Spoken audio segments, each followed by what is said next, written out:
इस खबर के प्रायोजक हैं Lohia Nagar Mount Carmel high school, Gyansthali high school और LMC कम्युनिकेशन।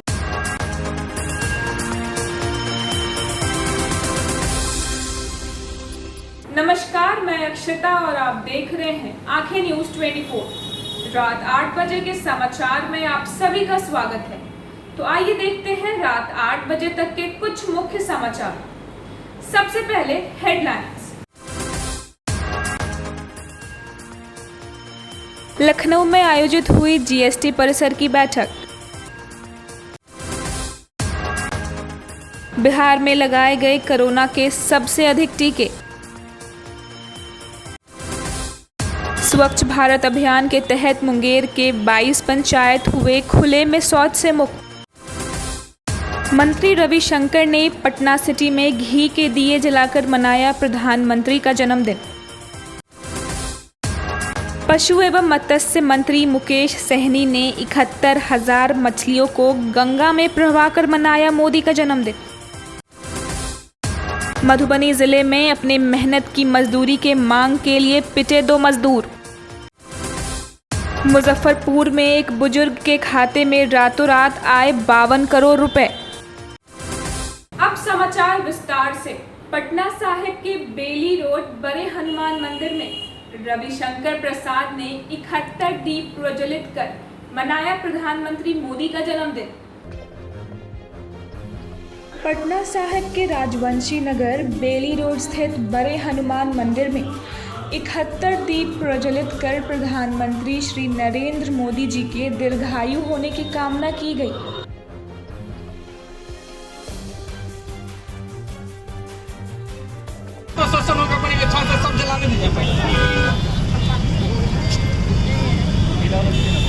आज हमारे प्रधानमंत्री का जन्म दिवस है, सेवा से समर्पण। तो आज हम लोग कई टीका केंद्रों पर गए, वहाँ टीका लगाने वाले डॉक्टरों का, नर्सेज का सम्मान किया। फिर हमने कई जन सेवा के काम किए।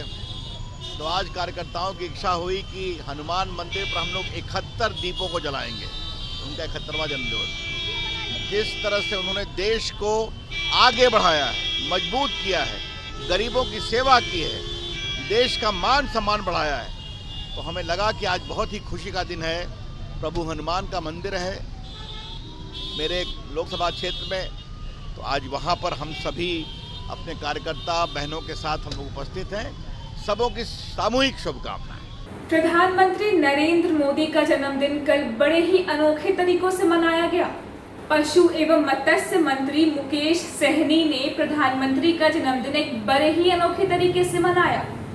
कल सुबह पटना के गंगा घाट पे उन्होंने 71,000 रेहू मछलियों को गंगा में प्रवाह किया।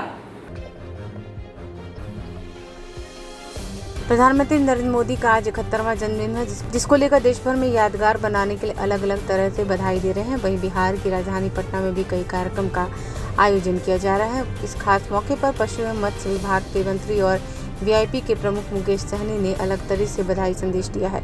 मुकेश सहनी पटना में सुबह गंगा के कलेक्ट्रेट घाट पर अपने समर्थकों और कार्यकर्ताओं के नेताओं के साथ नदी में 71,000 अंगुलियां छोटी रेहू मछलियां डाली हैं और बहुत उत्साह के साथ प्रधानमंत्री का जन्मदिन मनाया। मुकेश सहनी ने कहा कि मछलियां की 1 साल की आयु रहती है, लेकिन गंगा में अगर मछली प्रवाह कर रहे हैं तो आजीवन इसमें इनकी आयु बढ़ती चली जाएगी। इसके मद्देनजर प्रधानमंत्री की भी आयु लंबी होगी। और उन्होंने प्रधानमंत्री के तमाम जो कार्य किए हैं उन तमाम चीज़ें उन्होंने सराहनीय कदम बताया। वहीं प्रधानमंत्री के जन्मदिन के मौके पर उनके कार्यकर्ताओं में भी काफ़ी उत्साह देखने को मिला और काफ़ी उत्साह के साथ पटना के कलेक्ट्रेट घाट पर नरेंद्र मोदी का जन्मदिन मनाया गया। ब्यूरो रिपोर्ट आंखें न्यूज 24। देश के प्रधानमंत्री नरेंद्र मोदी जी का आज जन्मदिन है, 71वां साल है। और उसी जगह पे हमने उनके लंबे उम्र के लिए शुभकामनाएं और ईश्वर से कामना करते हैं कि उनके आयु लंबा हो। और इसके लिए हमने रेहू मछली 71,000 पीस गंगा जी में परवाह किए हैं। इससे पर्यावरण में शुद्धता रहेगा और भविष्य में मछुआरा के लिए भी बेहतर होगा। दूसरी बात है कि जब हम तालाब में मछली पालते हैं तो उसका आयु ज़्यादा से ज़्यादा 1 साल 1.5 साल होता है। जब हम गंगा जी में डाले हैं तो उनका आयु कई वर्षों तक रहेंगे। जब तक वो गंगा जी में रहेंगे तब तक सुरक्षित रहेंगे। तो उसी तरीके से आज उनके जन्मदिन पे हमने सोचा कि आज गंगा जी में मछली का प्रवाह करें। उत्तर प्रदेश भी आप जा रहे हैं आज मछली को आप उत्तर प्रदेश में भी मछली प्रवाहित करेंगे आज? जी हाँ, वहाँ का भी कार्यक्रम है, लेकिन टाइम नहीं मिल पाएगा मुझे लगता है, तो यहीं पे गंगा जी में कर दिया गया है। बाकी बात तो वही है, सारा चीज़ें हैं। मतलब जिस समाज से आप आते हैं उस समाज के लोगों का कल्याण के लिए सोच रहे हैं? नहीं देखिए, नहीं ये सारी चीज़ें तो सरकार का योजना है, सरकार तो काम करेंगे ही। आने वाले समय में 1-2 हफ्ता में 40 लाख मछली हम गंगा जी में डालने वाले हैं। 1-2 हफ्ते में डेट आने वाला है, रैंचिंग करने वाले। तो और इसी तरीके से जब समाज के लिए और ख़ास करके ये तो प्रधानमंत्री जी के जन्मदिन के अवसर पर हमने ये कार्यक्रम रखा है। पिछले दिनों हमने देखा नगर निगम के कर्मचारी लगातार हड़ताल पे चल रहे थे। बीते दिन उन्होंने लगातार 8 दिन तक हड़ताल किया। पटना के मौर्य लोक में लगातार उनका प्रोटेस्ट चल रहा था, लेकिन हाईकोर्ट के आदेश के बाद वे अपने काम पे लौट चुके थे। आज हमारी बात हुई कुछ ऐसे कर्मचारियों से जिन्होंने हमें बताया, हम काम पे तो लौट चुके हैं, लेकिन अभी भी हमारी स्ट्राइक जारी है। बस आदेश के कारण उसे हमने कुछ दिनों के लिए स्थगित किया है। अगर सरकार हमारी मांगे पूरी नहीं करेगी तो हम सभी वापस से हड़ताल पे जाएंगे। क्या आप लोग की मांग पूरी हुई है? नहीं, हम लोग का मांग पूरी तो नहीं हुए। हम लोग का मांग पूरी तो नहीं हुआ है, लेकिन हाईकोर्ट को सम्मान देते हुए हाईकोर्ट ने हम लोग का संतावना दी है कि 12 सूत्री मांग आप लोग का जायज़ है, आप लोग का मिलेगा। 8 हफ्ता के लिए आप लोग रुक जाइए। राज्य सरकार पर हम लोग जो करेंगे समीक्षा वो हाईकोर्ट ही करेगा। इसी मतलब से हम लोग का हड़ताल स्थगित कर दी गई। हड़ताल टूटा नहीं है, स्ट्राइक अभी हटा नहीं है, माने स्थगित कर दी गई है, रोक दी गई है हाईकोर्ट के अति पर। काम पे लगे क्यों? हाईकोर्ट को सम्मान किए, उनको बात को रखे। मेरी 12 बिंदु का जो मांग था उस पर वो हाईकोर्ट ने सही जजमेंट दिए कि उचित मांग है, इसलिए आप लोग तत्काल हड़ताल को समाप्त कीजिए और काम पर लौटिए। 8 हफ्ता में आपका राज्य सरकार है कि आपका मांगों का विचार करके पूरा करेगा। बोलिए। हाँ, कहना चाह रहे थे कि हम लोग दिन रात मेहनत करते हैं। सरकार से हम लोग का जो 9,026 दिन का सैलरी आता है और उसके विशेष कोई नहीं, हम लोग का बाल बच्चा भूखल मर जाता। हम लोग का भी शरीर का देख रहे हैं, दिन रात खटते हुए भी हम लोग अधिक परिश्रम करते हुए भी हम लोग का साजिश से कमिश्नर साहब तक नाम दिया जाता है और नौकरी से समाप्त करने का चिट्ठी आ जाता है। जो आदमी का कार्रवाई होना चाहिए उस पर नहीं होके जो अच्छे व्यक्ति हैं नहीं है, तब पब्लिक से फीडबैक लिया जाए कि कौन व्यक्ति क्या है। जब हड़ताल में हम कहीं कोई अतिक्रमण में नहीं है, ना मेरा फोटो है, ना कोई चेहरा है, कोई अति नहीं, और फिर भी कमिश्नर साहब तक मेरा नाम लिस्ट में चला गया है और 16 गो में नामजद में मेरा भी नाम डाला हुआ है। अब बताइए, इसका पूरा पब्लिक से अच्छी तरह से वेरिफिकेशन किया जाए कि ये लड़का क्या कैसा काम करवाता है या नहीं करवाता। अभी तो आप भाई साहब देख रहे हैं ना काम करवाते हुए। आपका क्या कहना है? मेरा कहना है कि इतना भ्रष्टाचार इस नगर निगम में है कि जो अच्छे काम करने वाले आदमी को हटा दिया जाता है, गला घोट दिया जाता है, सेवा समाप्त किया जाता है, और जो भ्रष्टाचारी है उसको सम्मान दिया जाता है। सिर्फ 9,000 में दिन रात करते हैं, उड़ाही से लेके रोड सफाइया से लेके पानी सफाइया, बरसात धूप बरसात सब का काम करवाते हुए फिर भी हम लोग का नाम डाला जाता है। ये बहुत शर्मिंदी की बात है। हम लोग क्या करना चाहिए? हम लोग के पास तो कमिश्नर साहब का वैसा बात है तो छानबीन करें और कौन आदमी क्या कब क्या किया है। जो हम लोग का नाम दिया गया है, ना हमारी तोड़ फोड़ में है, ना टायर जलाने में है, ना रात में है, ना दिन में है, ना गाड़ी पंचर कराने में है, कुछ नहीं। मेरा भतीजा का तबीयत खराब था, माइंड डिस्टर्ब था, उसमें हम 2 दिन चले गए, मेरा यहाँ से नाम लिख। नीट के छात्रों ने किया राजद कार्यालय के बाहर प्रदर्शन। उनके हाथ में बड़े बड़े पोस्टर्स थे जिनमें साफ अक्षरों में लिखा था कि हमारा अगला कदम जो भी होगा उसकी जिम्मेदार सिर्फ और सिर्फ सरकार होगी। नीट के छात्रों के साथ आज राजद कार्यालय के बाहर शांतिपूर्ण तरीके से विपक्ष ने अपनी मांगों को लेकर काफ़ी संख्या में छात्रों ने प्रदर्शन किया और कहा कि नीट में जिस तरीके से गड़बड़ियां हुई और नीट के अभ्यर्थियों के साथ धोखाधड़ी हुआ। हमने हिंदी में फॉर्म भरा था नीट का, लेकिन नीट प्रशासन ने हम लोगों के साथ धोखाधड़ी की और अंग्रेजी में क्वेश्चन आंसर दिया गया, जिससे हमें क्वेश्चन को सॉल्व करने में काफ़ी परेशानी हुई। हमारा सेंटर पटना से सटे खुसरूपुर में डाला गया, जिससे वह रोहित कुमार काफ़ी परेशान हुआ। अंग्रेजी में क्वेश्चन देने की वजह से काफ़ी दिक्कत का सामना करना पड़ा। जिसको लेकर आज राजरखाया के बाहर काफ़ी संख्या में जो छात्र हैं वो नेट के शांतिपूर्ण तरीके से प्रदर्शन कर रहे हैं और जब तक उनकी मांग पूरी नहीं होगी आंदोलन जारी रहेगा। उन्होंने कहा, रोहित कुमार ने जो नीट के छात्र हैं, अगर हमारी मांगें पूरी नहीं हुई तो हम यंग हैं, आतंकवादी बन सकते हैं, अपराधी बन सकते हैं, कुछ भी करने को तैयार है, लेकिन अगर सरकार हमारी मांग नहीं पूरी करती रहेगी तो आंदोलन जारी रहेगा। ब्यूरो रिपोर्ट आखिर नीट का परीक्षा दिया था, वे हिंदी मीडियम में फार्म भरा था और इसे इंग्लिश मीडियम में क्वेश्चन दे दिया गया। हम बोलते हैं जो बच्चा को पढ़ रहा है वे जेड कैसे एक बार में पढ़ लेगा। जो लड़का मान के चलिए हम आज साइकिल चला रहे हैं, हमें बोल दे हेलीकॉप्टर चला देने के लिए तो चला सकेंगे, कभी भी नहीं चला सकेंगे। इसलिए हिंदी मीडियम में जब फार्म भरा था तो हिंदी मीडियम में ही देना चाहिए, तो इंग्लिश मीडियम दे दिया। इसीलिए हम विपक्ष से भी अनुरोध करता हूँ, विनती करता हूँ तेजस्वी यादव से कि आज ये भाई रोहित का जो भी हो इसका न्याय देने का कृपया करें और दिलाकर ही रहे। तो विपक्ष के पास क्यों आए हैं? विपक्ष के पास आए और वहाँ पे हम लोग सभी से बोले, लेकिन कोई सुनने के लिए नहीं तैयार हुए। इसलिए हम लोग बोले कि चलो विपक्ष के पास ही चलेंगे, क्योंकि वे हुई आवाज़ उठाएंगे। इसके अलावा जो मान लिया जो विपक्ष के पास हम लोग नहीं आते हैं तो विपक्ष कभी भी मान लिया उठाएंगे विपक्ष, लेकिन जो उसके पास जाएंगे वे मेरा भी बातों को पूरा ही छिपा लेंगे। इसलिए हम विपक्ष के ये देखिए, हम जो मीडियम में मेरा हिंदी मीडियम में, ठीक है, हम 12 सितंबर को नीट का एग्जाम दिए थे infant Jesus academy Khusropur Kayampur railway station के पास, ठीक है। एग्जाम देने के बाद जो मीडियम था मेरा हिंदी मीडियम था, वहाँ पे इंग्लिश मीडियम क्वेश्चन दे दिया गया। फिर वहाँ पे जितना हल्ला गुल्ला किया कोई बात सुना नहीं। नहीं सुनने के बाद वो बोलता है कि जब तुमको एग्जाम देना है तो दे, नहीं तो तुम एग्जाम से बाहर चले जाओ, ठीक है, एग्जाम से बाहर चले जाओ। हम बोले ठीक है, आप हमको एग्जाम से बाहर निकाल दीजिए। तो मेरे क्वेश्चन जो पेपर उसमें लिख दिया एग्जिट एग्जामिनेशन हॉल 230 और हमको एग्जाम दिया नहीं गया, देने नहीं दिया गया। फिर हम वैसे ही बैठ गए। फिर बोले भाई हमको 2-3 घंटा ही अंदर रखोगे ना, उसके बाद कहाँ जाओगे, हम रास्ते पर उतरेंगे, आंदोलन करेंगे और क्या है।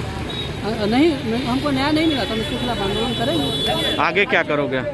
आगे अभी 40-50 बच्चे हैं, आगे हम 2000-3000 की जनसंख्या हम इस रास्ते पर मार्च करते हैं। मामला मुजफ्फरपुर का है, जहां रातों रात एक बुजुर्ग के खाते में 52 करोड़ रुपए आ जाते हैं। इस बात की जानकारी तब हुई जब वह बुजुर्ग इंसान अपने पेंशन को चेक करवाने बैंक पहुंचता है तो उसे मालूम पड़ता है कि उसके खाते में 52 करोड़ रुपए हैं। अभी तक प्रशासन ने कोई FIR दर्ज नहीं की है। पुलिस लगातार इसकी छानबीन कर रही है। मुजफ्फरपुर जिले के कटरा के एक बुजुर्ग के खाता में अचानक 52 करोड़ रुपए जमा हो गए। गांव में CSP संचालक के पास वृद्ध पेंशन के रुपए का पता करने गए थे। आधार कार्ड और अंगूठे के निशान जैसे ही मशीन पर लगाया, CSP संचालक दंग रह गया। देखा कि बुजुर्ग राम बहादुर शाह के खाता में 52 करोड़ रुपए हैं। उसने जब उन्हें बताया तो वे भी आश्चर्यचकित रह गए, आखिर ये कैसे हुआ। बता दें कटिहार में भी इस तरह का मामला सामने आया है। वह भी युवक के खाते में 900 करोड़ रुपए जमा हो गए।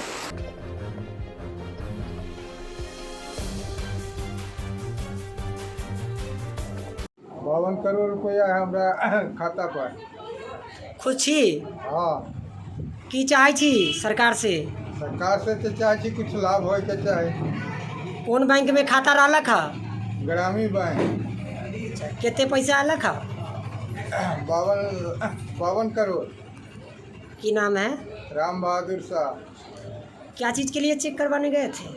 वो पैसे के कहे ऐसी जैसे चेक करिए, वृद्धा पेंशन महाराना ही। तो वृद्धा पेंशन चेक करवाने गए थे, कितना आ गया एक के बाद? 52 करोड़। काफ़ी खुश हो गए होंगे ना? खुश तो है। निकला है कि नहीं पैसा? नहीं निकला। क्या नाम हुआ? राम बहादुर शाह, सिंहवाड़ी। मामला मधुबनी के साहरघाट थाने क्षेत्र का है, जहां अपनी मेहनत की मजदूरी मांग करने पर मजदूरों को बुरी तरह पीटा गया है। जी हां, मामला मधुबनी के साहरघाट थाना का है, जहां एक महिला अपनी मजदूरी की मांग करने जाती है तो उसे बड़ी बेरहमी से पीटा गया है।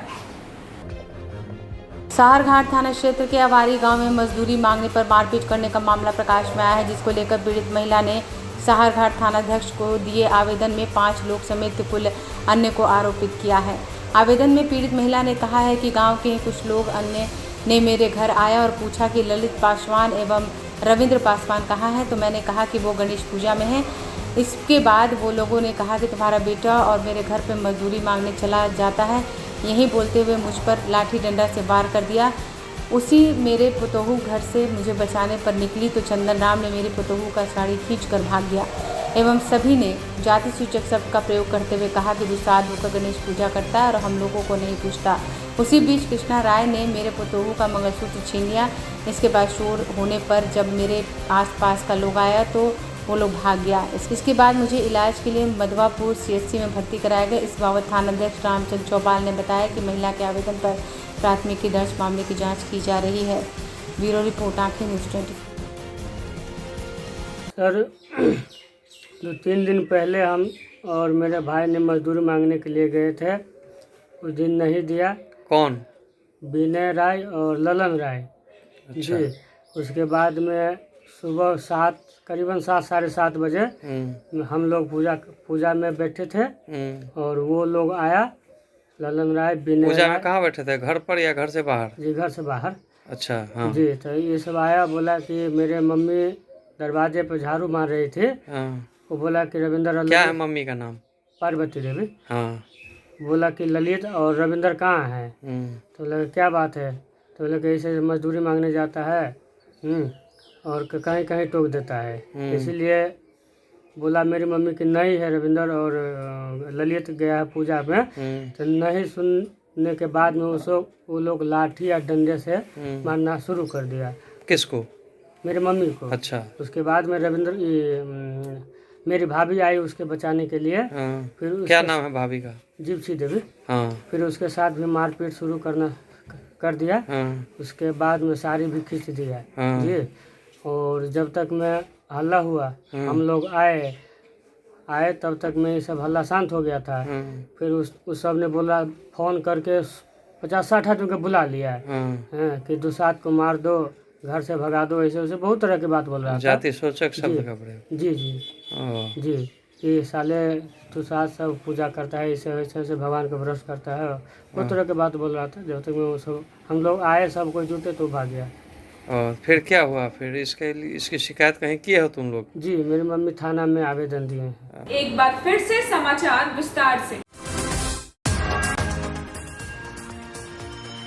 लखनऊ में आयोजित हुई GST परिसर की बैठक। बिहार में लगाए गए कोरोना के सबसे अधिक टीके। स्वच्छ भारत अभियान के तहत मुंगेर के 22 पंचायत हुए खुले में शौच से मुक्त। मंत्री रविशंकर ने पटना सिटी में घी के दिए जलाकर मनाया प्रधानमंत्री का जन्मदिन। पशु एवं मत्स्य मंत्री मुकेश सहनी ने 71,000 मछलियों को गंगा में प्रवाहकर मनाया मोदी का जन्मदिन। मधुबनी जिले में अपने मेहनत की मजदूरी के मांग के लिए पिटे 2 मजदूर। मुजफ्फरपुर में एक बुजुर्ग के खाते में रातों रात आए 52 करोड़ रुपए। दर्शकों, आज के लिए सिर्फ इतना ही। कल फिर मिलेंगे इसी वक्त रात के 8 बजे के समाचार के साथ। अगर आपने अभी तक हमारे चैनल को सब्सक्राइब नहीं किया है तो और खबरों के लिए हमारे चैनल को सब्सक्राइब करें और देखते रहें आंखें न्यूज़ 24, नजर हर खबर पर। नोटिफिकेशन के लिए बेल आइकन दबाना ना भूलें ताकि हमारी कोई भी खबर आपसे छूट ना पाए। शुक्रिया।